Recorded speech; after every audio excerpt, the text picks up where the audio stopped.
বন্ধুরা নমস্কার। বিষয়, যে ভয় পেল সে মরে গেল।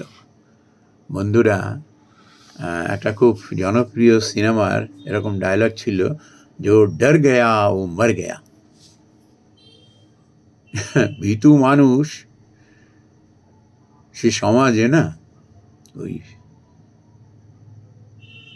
মরে বেঁচে থাকে, তার কোনো মনে সুখ থাকে না, শান্তি থাকে না, ভয় তাকে তাড়া করে নিয়ে বেড়ায় সর্বদা। এই সমাজে কিছু দুষ্টু প্রকৃতির মানুষ আছে, তারা লেখাপড়া না জানলে কি হবে, পেটে বিদ্যা না থাকলে কি হবে, ভীষণ চতুর তারা মানুষের দুর্বল পয়েন্টটাকে ধরে ফেলে, আর সেই সুযোগে মানুষকে ঠকায়, মানুষকে পীড়ন করে, মানুষকে লুট করে। এসব কেন করতে পারে জানেন?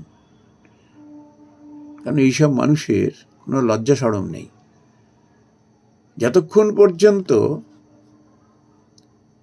দাবি রাখতে পারলো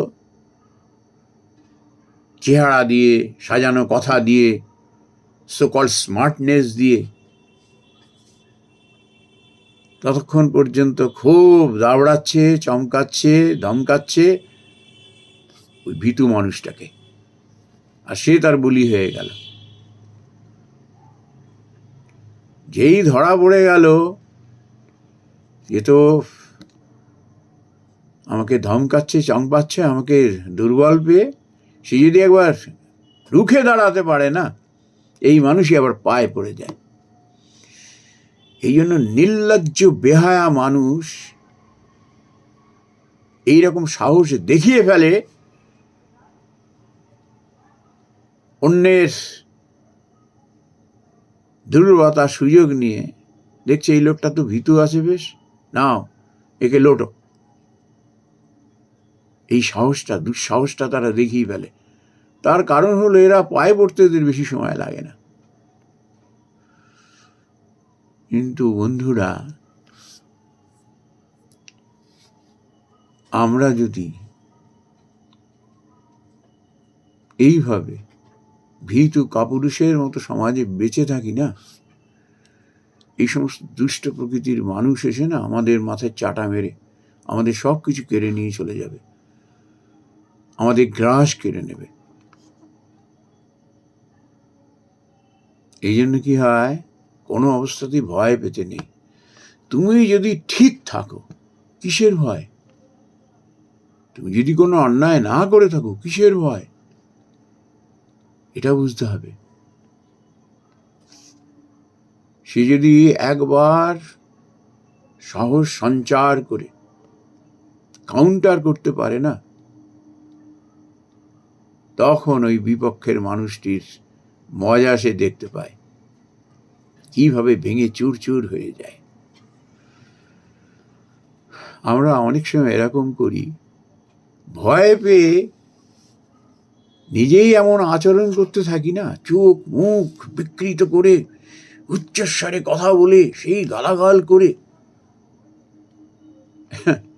এটিতে আমাদের দুর্বলতা আরো প্রকাশিত হয়ে পড়ে। তখন এই বিপক্ষের মানুষটি আরো বেশি করে শোষণ করে। যখনই বুঝতে হয় যে আমি দুষ্ট মানুষের খপ্পরে পড়ে গেছি, তখন ভয় পেতে নেই, খুব শান্ত থাকতে হয়। যত মানুষ নিজেকে সংযত শান্ত রাখে না, যত অবাঞ্ছিত কথা থেকে বিরত থাকে, তত তার বুদ্ধি শানিত হতে থাকে। তখন বিপরীত পক্ষ না ভয় পেতে শুরু করে। Then starts the fearing. আর যে সাহস অবলম্বন করতে পারে, তার তখন বুদ্ধি নিঃসৃত কথা বেরায়, এবং বিপক্ষ তখন কিন্তু রণভঙ্গ দেয়। ভয় কিসের? ভয় করলে তো ব্যাস, তুমি মরে বেঁচে রইলে। এখন এই ভয়টা থেকে কিভাবে বিরত থাকা যায়? ভয় আসবে না এরকমভাবে কপট দুষ্ট মানুষদের কিভাবে কাউন্টার করব? ওই যে ভয় পেতে নেই। স্বামী বিবেকানন্দ কি বলেছেন? Where there is truth, purity and unselfishness, no power above or below the sun can crush the possessor. যার মধ্যে পবিত্রতা আছে, নিঃস্বার্থপরতা আছে, সত্যের প্রতি যার নিষ্ঠা আছে, সত্যনিষ্ঠ ব্যক্তি, তাকে কেউ, এই সূর্যের উপরে নিচে এমন কোনো শক্তি নেই যে তাকে দমিয়ে রাখে। এ তো আর মন গড়া কথা না, বই পড়া বিদ্যা নয়। স্বামী বিবেকানন্দ নিজের জীবন দিয়ে, আমরা যদি তার জীবন এবং রচনার মধ্যে যাই, প্রতি পদে পদে আমরা সেই দৃষ্টান্তের কথা পাই। ভয় পেতে নেই।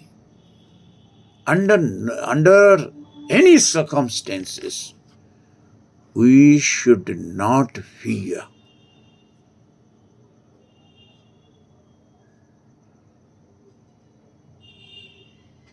যারা সাহসী মানুষ না, তারা যদি একবার সাহস সঞ্চার করে,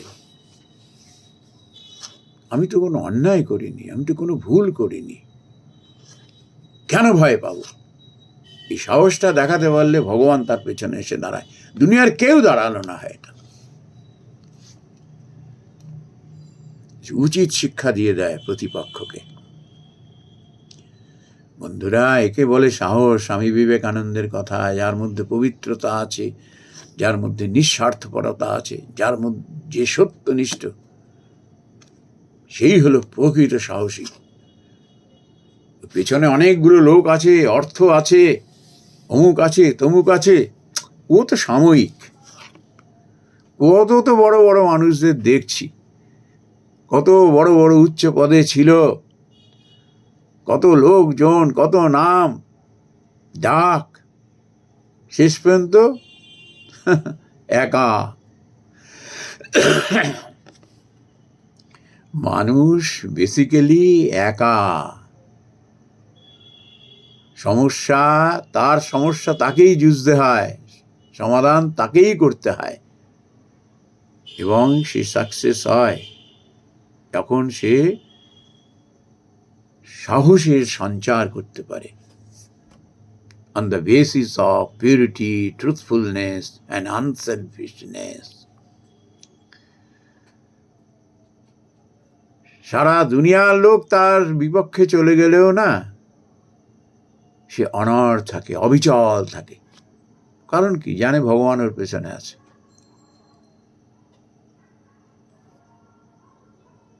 এই 5টা লোক পেছনে এসে দাঁড়ালো, অর্থ আছে, অমুক আছে, ও তো দুদিনের, সাময়িক। ও সাহস সাহস নয়। সাহস হলো একে বলে, সারা দুনিয়ার মানুষ তার বিপক্ষে চলে গেল, সে একা লড়ে যাচ্ছে, ব্যাকবোন স্ট্রেট করে, চোখের উপর চোখ রেখে কথা বলছে। কি করে? কেননা তার মধ্যে রয়েছে পবিত্রতা, তার মধ্যে রয়েছে নিঃস্বার্থপরতা, তার মধ্যে রয়েছে সত্য। তার আবার কিসের ভয়? বন্ধুরা, ভয় আমাদের কুরে কুরে খায়। একবার যদি আমরা সাহসের সঞ্চার করি, একবার যদি আমরা প্রতিপক্ষের কাউন্টার করতে পারি না, সত্য বেরিয়ে আসবে। তখন স্বামী বিবেকানন্দের এই কথাগুলো বারবার মনে পড়বে যে সত্যিই তিনি যথার্থই বলেছেন, ভয় পেতে নেই। নমস্কার বন্ধুরা।